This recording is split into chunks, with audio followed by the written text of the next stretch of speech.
mental. Alors la question du handicap mental, elle est très très discutée en ce moment. En ce moment même, c'est vraiment d'actualité. La position initiale, pendant des années, ça a été qu'il pouvait y avoir une exclusion du droit de vote et de se porter candidat pour les personnes handicapées mentales uniquement sur la base d'une décision judiciaire individuelle. Cette situation est un peu en train de changer, donc la norme internationale est en train de changer. Pour l'instant, ce n'est pas tout à fait fixé. Je vais vous présenter là où on en est pour l'instant. En 2006, en 2008 est entrée en vigueur la Convention relative aux droits des personnes handicapées. C'est une convention qui met beaucoup l'accent sur la participation et sur l'accès à la chose publique pour les personnes handicapées. Et se posait la question du droit de vote et du handicap mental. Et là, on a trois organes principaux, on a parlé tout à l'heure, le droit de l'homme, le DH, la Cour européenne des droits de l'homme et le comité de la Convention sur les droits des personnes handicapées. On a dit tout à l'heure que chaque convention spécifique, convention sur les droits des femmes, convention sur les droits des minorités, etc., avait son propre comité, son propre organe de contrôle dans le système des Nations Unies. En 2010, la Cour européenne des droits de l'homme a condamné la Hongrie parce que dans la constitution hongroise à l'époque, il y avait une disposition qui disait que toute personne mise sous tutelle était exclue du droit de vote. Donc on n'avait pas de décision individuelle. Il y a une perte des droits civiques qui est automatique à partir du moment où une personne est mise sous tutelle. Monsieur Alajos Kiss, qui était un citoyen hongrois, exclu du droit de vote parce qu'il avait été mis sous tutelle, en disant son représentant légal, dépose une plainte auprès de la Cour européenne des droits de l'homme en disant mon droit de vote est violé par cette disposition de la Constitution de Hongrie. Et la Cour européenne des droits de l'homme lui a donné raison. Et donc dit que la Hongrie doit modifier sa Constitution, doit modifier sa loi électorale et qu'on peut exclure des gens sur la base d'un handicap mental, mais ça doit être, non pas automatique, mais ça doit être l'objet d'une décision judiciaire individuelle. C'est un examen au cas par cas. Alors la Hongrie a changé sa législation. Et désormais, en Hongrie, on ne peut exclure que sur la base d'une décision judiciaire individuelle. Et puis quelques années plus tard, l'année dernière, un monsieur, Bújdos, attaque cette nouvelle loi hongroise en disant non, toute exclusion est contraire à la Convention sur le droit des personnes handicapées. Et le comité sur le droit des personnes handicapées des Nations Unies lui donne raison. Parce que vous voyez, c'est une position assez extrême. Dans la jurisprudence du comité sur le droit des personnes handicapées des Nations Unies, aucune exclusion sur la base du handicap mental, même si c'est sur la base d'une décision d'un juge, est illégitime. Alors ça pose tout un tas de questions. Il y a des gens qui sont déments, il y a des gens qui ne savent pas ce qu'ils font. Eh bien, la position du comité des droits des personnes handicapées des Nations Unies, c'est que ces gens devraient voter. Tous. Ça n'a pas de sens quand même. Ça ouvre tout un tas de questions philosophiques. Puisqu'on a l'habitude de réfléchir en se disant, dans une certaine mesure, on exerce, lorsqu'on vote, on exerce un raisonnement rationnel. Le personnes handicapées dit non, non, non. Le droit, enfin, le fait de voter n'est pas une compétence. N'est pas une compétence qu'on peut évaluer. Il faut que la personne handicapée manifeste le désir de faire Ah, il faut qu'ils s'inscrivent. Donc il ne va pas s'inscrire parce qu'il est bon. Oui, mais quelqu'un peut. Il Non, peut parce que avoir pas un avoir un représentant zizi. qui fait l'effort. Par exemple. C'est d'accord. Ça pose tout un tas de questions, y compris des questions de manipulation de la personne. Parce que vous avez, ça veut dire que vous avez des gens Les noms. qui sont dans des institutions, hein, qui font l'objet de mesures de Déjà protection. un peu comme les gens sont manipulés. Qui va exercer en réalité le droit de vote à leur place? C'est ça. Donc on est dans C'est ça, un... c'est Bon. ça. Le comité des droits de l'homme des Nations Unies n'est pas d'accord avec ça. Donc on a un conflit entre différents organes des Nations Unies en ce moment Ils sont fous. sur cette question. Vous avez, dans ses observations finales sur Belize en 2013, le comité des droits de l'homme des Nations Unies a répété sa position traditionnelle qui est on ne peut exclure que sur la base d'une décision judiciaire, mais on peut exclure sur la base d'une décision judiciaire. Voilà, donc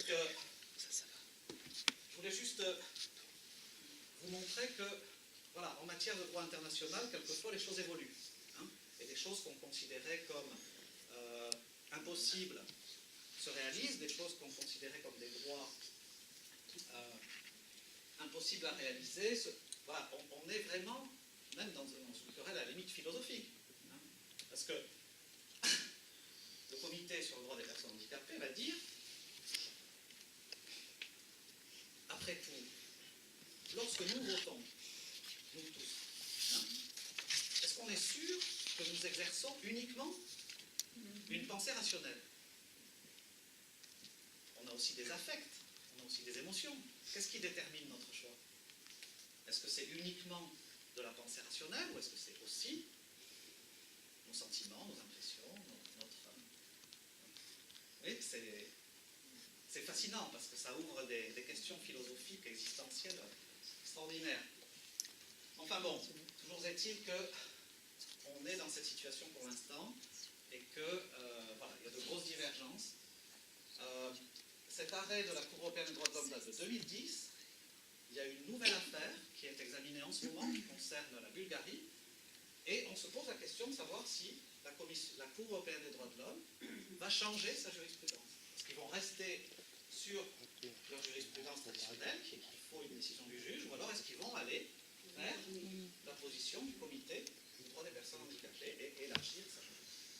Alors évidemment, dans la position du comité, je termine là-dessus parce que c'est un peu annexe, hein, vous voyez, mais bon, je pense que c'est une question qui dit beaucoup de choses en réalité, hein, derrière tout ça.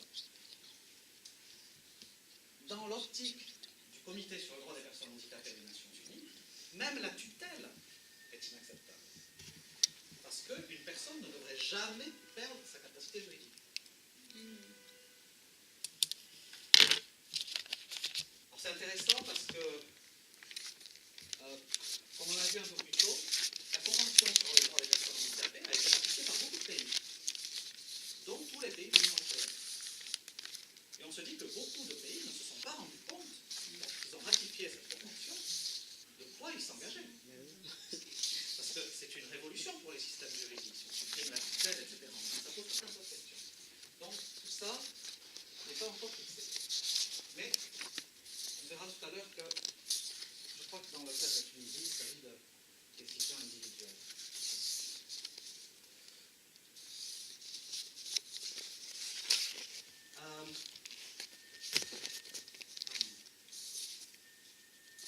Voilà.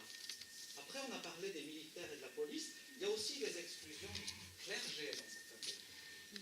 C'est rare, hein, mais enfin bon. Donc il y a un certain nombre de pays qui excluent du vote militaire et police ou militaire. Et soit militaire, soit police. Et comme vous le voyez, c'est essentiellement des pays d'Amérique latine et des pays du monde arabe. Donc des pays où, pour des raisons historiques, on a voulu s'assurer de la neutralité politique de l'armée. C'est ça l'objectif.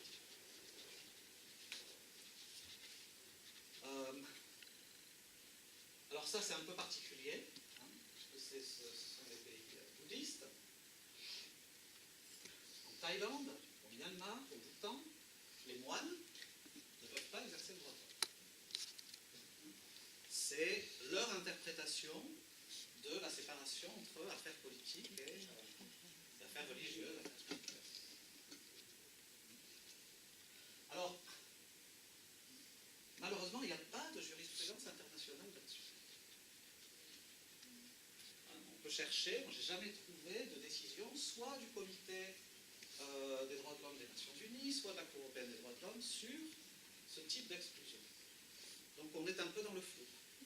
Et je pense que c'est difficile pour des observateurs de dire ça viole la Convention ou ça ne viole pas la Convention, simplement parce qu'on est dans une zone un peu floue. Alors, il faut voir combien de gens ça concerne. En Thaïlande, il y a à peu près 400 000 moines. C'est beaucoup. Ça fait quand même une exclusion qui concerne une partie importante de la population. En Tunisie, les militaires, ça doit être 30 000 personnes à peu près, et puis la police, 100 000. Enfin, c'est quand même aussi beaucoup de gens. Alors, comme je disais, il n'y a pas de jurisprudence claire sur ces questions. Mais on voit quand même au niveau international qu'il y a une tendance générale à l'élargissement du droit suffrage. Je ne peux pas en dire plus. Moi, même quand on lit des articles d'universitaires, de spécialistes de droit international, ils ne sont pas d'accord entre eux.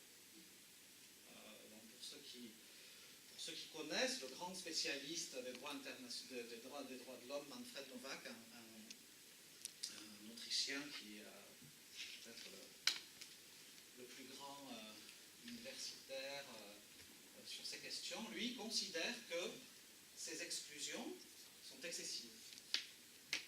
D'autres disent le contraire. Guy Goodwin Gill d'Oxford, lui au contraire considère que ce type d'exclusion, ça rentre dans la marge d'appréciation des votes. Après, je vous en prie. C'est au niveau de toutes les élections? Oui. Même municipales? Oui. En Égypte, En Égypte, l'armée vote. Au Canada, le directeur des élections ne peuvent pas voter, ni le chef de la Cour suprême. Où ça? Au Canada. Ah, bien. Comme la reine d'Angleterre. Mais c'est fils ou pas? Pardon? La reine La reine d'Angleterre, elle peut d'Angleterre pas n'a pas le droit de voter. vote. Je suis très occupée, madame, je suis désolée. Ça teste. Là, après, je pense que chacun peut se faire son avis. Là, dans le cas tunisien, est-ce que l'objectif de préserver la neutralité politique de l'armée justifie cette exclusion?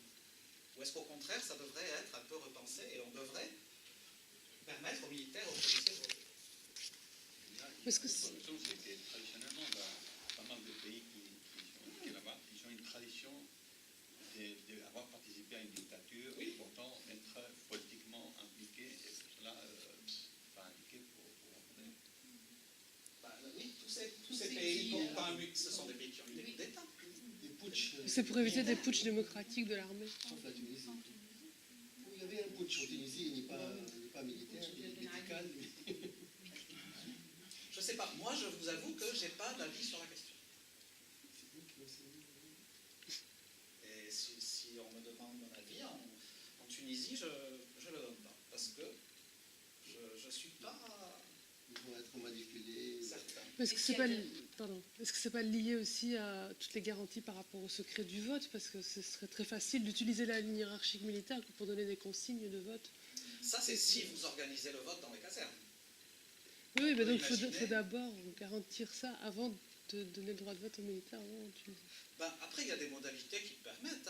Je veux dire, en France, les militaires votent, ils ne votent pas dans les casernes. Ils votent dans un bureau de vote comme vous et moi. Évidemment, si on organise le vote dans des casernes, ça pose d'autres difficultés de contrôle, de ce que vous voulez. Il y a deux catégories de militaires. Il y a les engagés et ceux qui sont appelés pour le service militaire. bien que maintenant... Ils sont tous exclus. Même statut et tout. Ils sont tous exclus. Tout le monde, même les policiers. Mais tout à l'heure, écoutez, c'est marrant parce que tout à l'heure on parlait des prisonniers.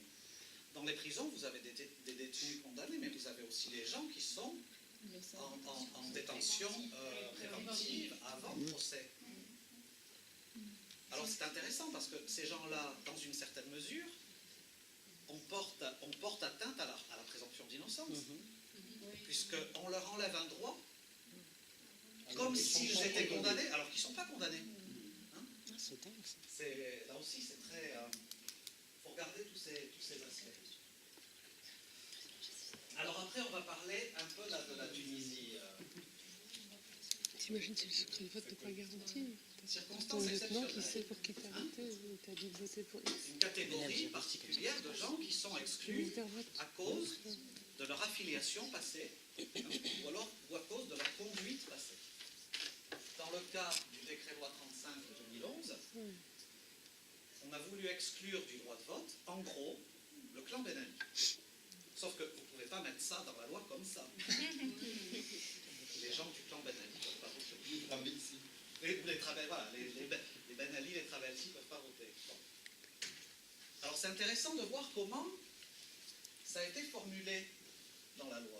L'article 5 à l'époque disait, donc les personnes suivantes sont exclues, il y avait plusieurs catégories.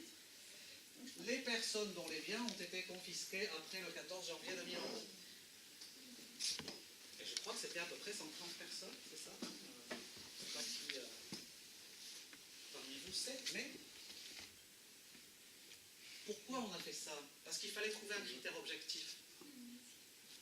Si on dit on exclut les Ben Ali, les Travelsi, oui, mais alors jusqu'où on va? Le cousin, le petit cousin, l'arrière-cousin, bon, alors ça peut être 100 personnes, ça peut être 2000. Il y a un risque d'arbitraire parce que le critère n'est pas défini, le critère n'est pas objectif.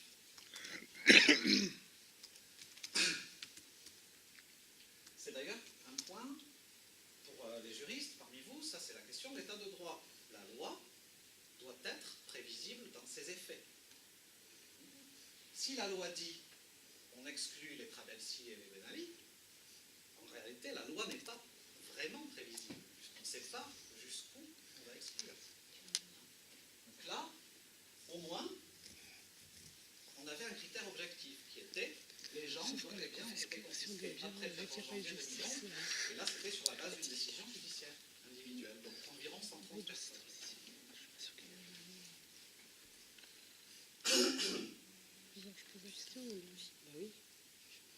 Deux autres cas.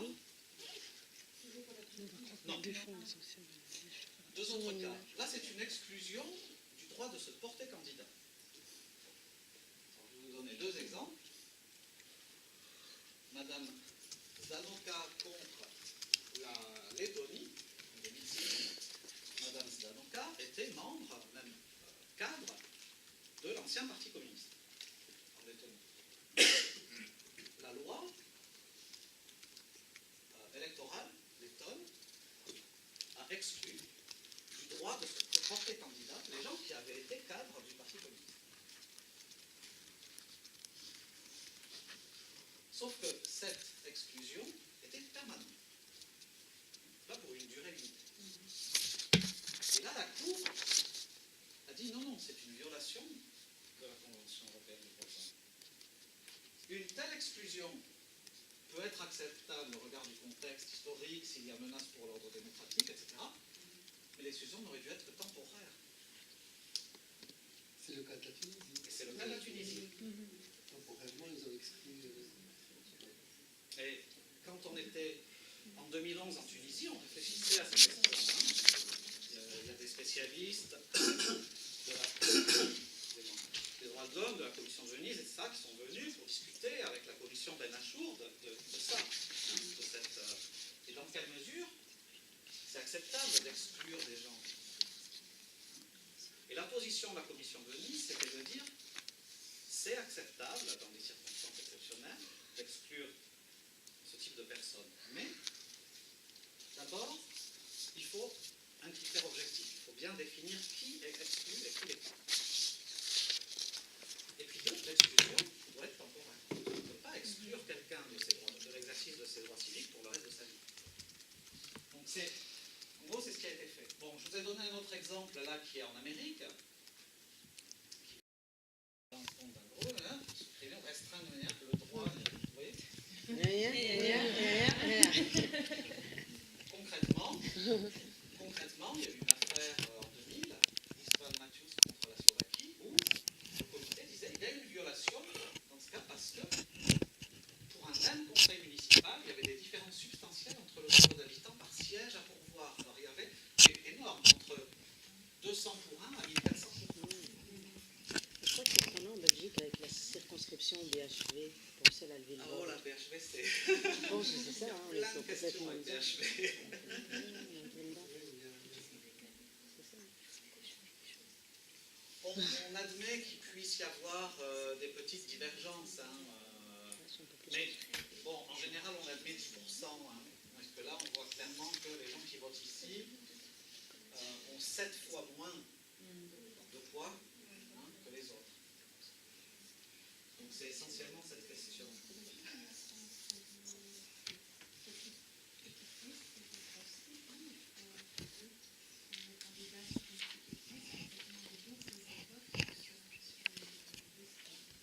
Oui, mais il faut le double de vote. Ça veut pas dire que chaque vote individuel compte moins.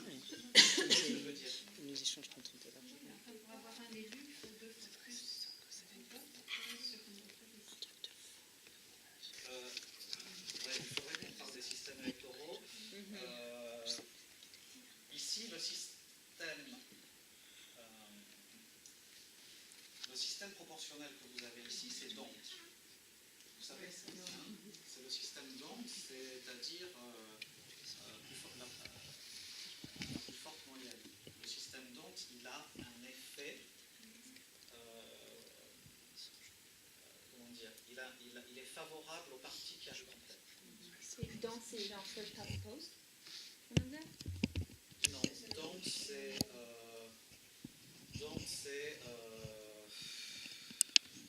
proportional representation, mais c'est highest average. Highest average.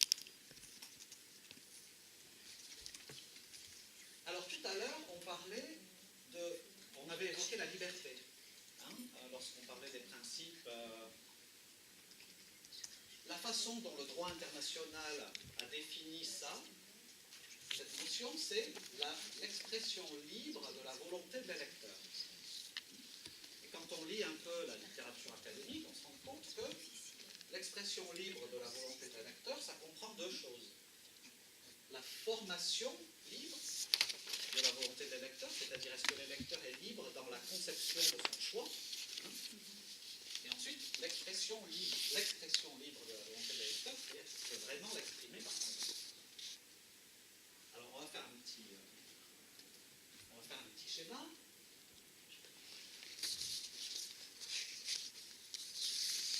On va dire que ça c'est le jour de l'élection.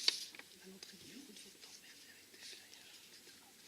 Tu vends ton jugement comme tu veux. De façon schématique, l'électeur détermine son choix avant le vote. Donc on est dans la formation libre du Oui, choix. tous les hommes décident la veille. Le jour même dans le temps. Et on peut pas t'emmerder. Le jour de l'élection, Je crois l'expression, je peux exprimer qu'il y a encore des parties. Il y a encore des trucs. À l'entrée des bureaux de vote. mon choix librement. Alors, on va regarder maintenant, selon vous, qu'est-ce qui, avant l'élection, peut porter atteinte à la formation libre de mon choix? Qu'est-ce qui peut entraver ma liberté de choix? Avant, Des menaces. Les menaces. oui, les menaces. La campagne, c'est la campagne électorale, mais c'était pas. Alors, Acheter comme je disais, sa voix. alors vous avez donc vous avez la campagne, bien sûr, la campagne équitable.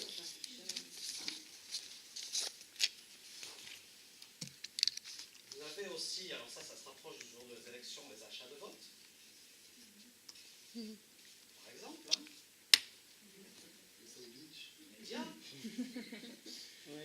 l'accès aux médias. C'est pas pour ce L'accès aux médias, l'accès équitable aux médias.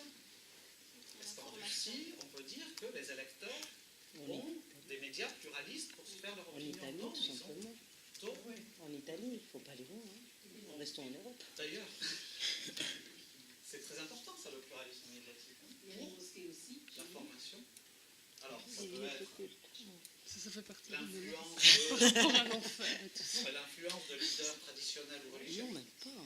Ils te disent, si tu veux être un bon musulman, ils font son son. Oui, oui, mais c'est dans l'hiver traditionnel. Le jour de l'élection, il y a aussi des choses qui peuvent affecter ma liberté, la liberté de mon vote. Kidnapping.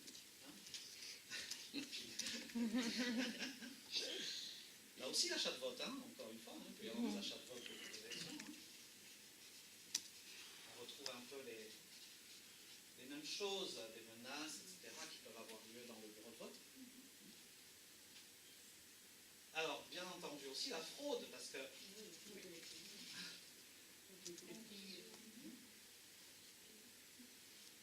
le dépouillement. Ça, ce sont les conséquences. Les conséquences de l'expression, c'est qui m'empêche de voter. Mais même après, parce que ce qui est dans la boîte, c'est votre expression. Vous voyez ce que je veux dire? Si elle est mal comptée, c'est aussi une atteinte à la libre expression. Vous voyez ce que je veux dire? C'est tout le dépouillement, finalement, le calcul des résultats.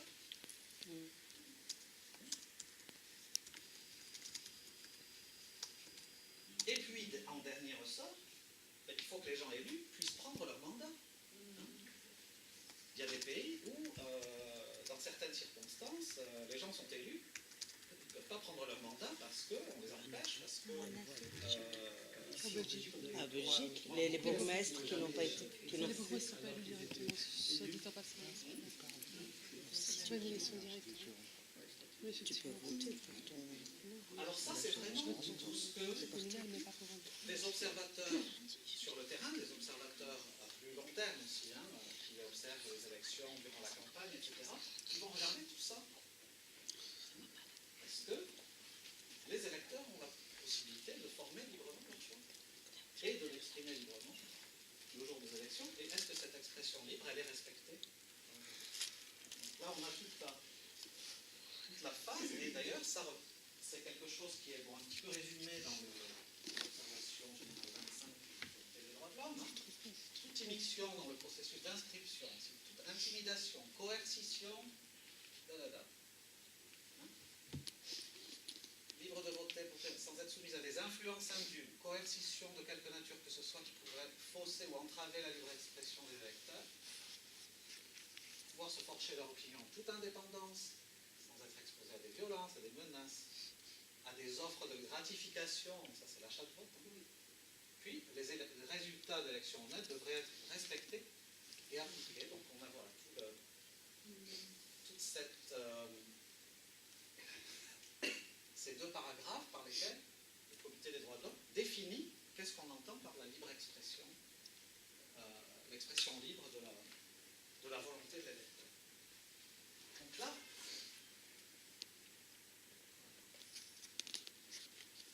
on a fini avec tous les principes qu'on avait vus au départ de l'article 25, c'est-à-dire suffrage égal, etc. On ne va pas trop parler de... Je n'ai pas insisté sur le suffrage secret, parce que c'est relativement simple. Il n'y a pas de grande discussion académique ou de jurisprudence là-dessus. On comprend ce que ça veut dire. Excusez-moi. Oui. Les élections de 2011, les électeurs en Tunisie, beaucoup n'ont pas réussi à distinguer, parce qu'il y avait une grande feuille avec plein, et 70 sigles, les gens se trouvent devant 35 sigles, et il y a eu un problème, j'en ai vu à la télévision, les personnes ressortir des couloirs pour dire où est-ce que je dois mettre leur croix. Ça aussi, c'est une entrave à l'expression. La clarté.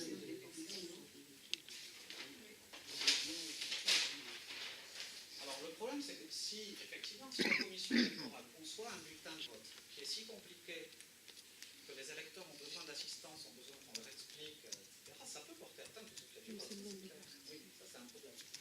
en sont conscients, parce que ça avait quand même été un gros scandale en 2011. Hein. Beaucoup de partis s'étaient plaints de ça. Voilà, on arrête ici pour tout ce qui est normes internationales. Je pense qu'on a fait un peu le tour. Est-ce qu'il y a des questions supplémentaires? Ou est-ce que voilà, tout est clair? Vous pouvez aller un peu plus loin là-dedans.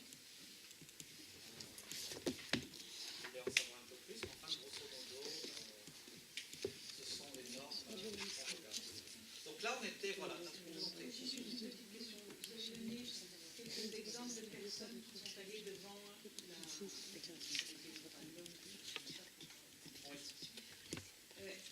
avant d'en arriver là, on doit d'abord porter plainte dans son pays, Ah oui. je suppose. Oui, c'est le dernier ressort. le Comité des droits de l'homme des Nations Unies, la Cour européenne des droits de l'homme, et en général toutes les cours régionales, n'acceptent les requêtes qu'après épuisement des voies de recours nationales.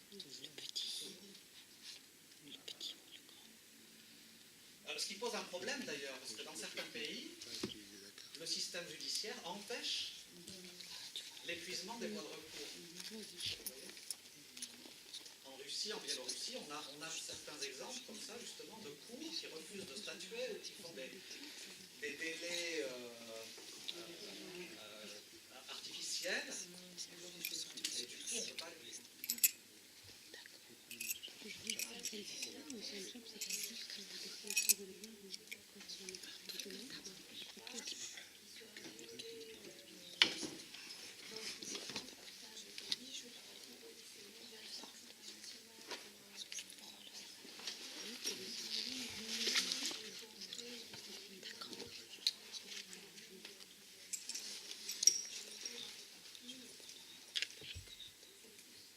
ça pose la question. Est-ce que certains ont fait du droit international parmi vous un petit peu ou pas? Le problème en droit international, c'est que d'abord, vous avez la souveraineté des États. Bon. Ensuite, dans un État-nation, vous avez des moyens de coercition pour mettre en œuvre des décisions judiciaires. Il y a des condamnations pénales, c'est mis en œuvre. Au niveau international, il n'y a pas d'État. Et le problème des droits de l'homme, c'est que tout ça, c'est ce qu'on appelle des conventions multilatérales. C'est-à-dire que vous avez tout un tas de pays qui... alors oui, vous allez voir. Vous avez tout un tas de pays qui les signent. Lorsque, par exemple, c'est la différence, lorsque vous avez une convention bilatérale entre deux pays, okay, disons entre la Belgique et la Tunisie, pour, bien, je ne sais pas, l'échange des étudiants, n'importe quoi. Okay, c'est entre deux pays. Si la Belgique ne respecte pas son engagement, vous avez un principe de réciprocité qui fait que la Tunisie peut dire, bah, si vous ne l'appliquez pas, moi je ne l'applique pas non plus. Donc là, il y a une contrainte, dans une certaine mesure. Dans un système multilatéral, ça n'existe pas. Ça n'existe pas. D'ailleurs, ce serait même pire, parce que imaginez si tous les pays qui signent disaient « Ah ben, la Russie ne respecte pas le pacte, alors moi non plus. » Donc vous voyez que tout l'édifice s'effondrerait. Donc dans ce type de convention multilatérale, le principe de réciprocité n'est pas une réponse au problème du respect des normes. Alors, à quoi sert dans ce cas d'obliger les gens à s'engager alors qu'il n'y a pas de sanction après? Ils peuvent signer, mais un dictateur signe en général, mais c'est ça. Bon, d'abord, ça a un poids moral considérable. Ensuite, ça vous donne un cadre. Ça donne un cadre aux États, ça donne un cadre aux ONG pour évaluer si les élections sont démocratiques ou pas. Sans cadre, toute la discussion qu'on a eue... Ça reste aussi la grande question, par exemple, au niveau du respect des droits de l'homme. Et donc, si on prend le cas de l'Union européenne, qui implique dans ses accords commerciaux avec les pays et tout, mais qu'elle ne respecte pas elle-même. Donc, elle se laisse faire par des pays qui violent les droits de l'homme et elle continue à développer des relations commerciales, alors que c'est un des critères que ces pays s'engagent à respecter les droits de l'homme. Donc, c'est un peu la contradiction des instances qui se disent garantes de l'application des droits de l'homme.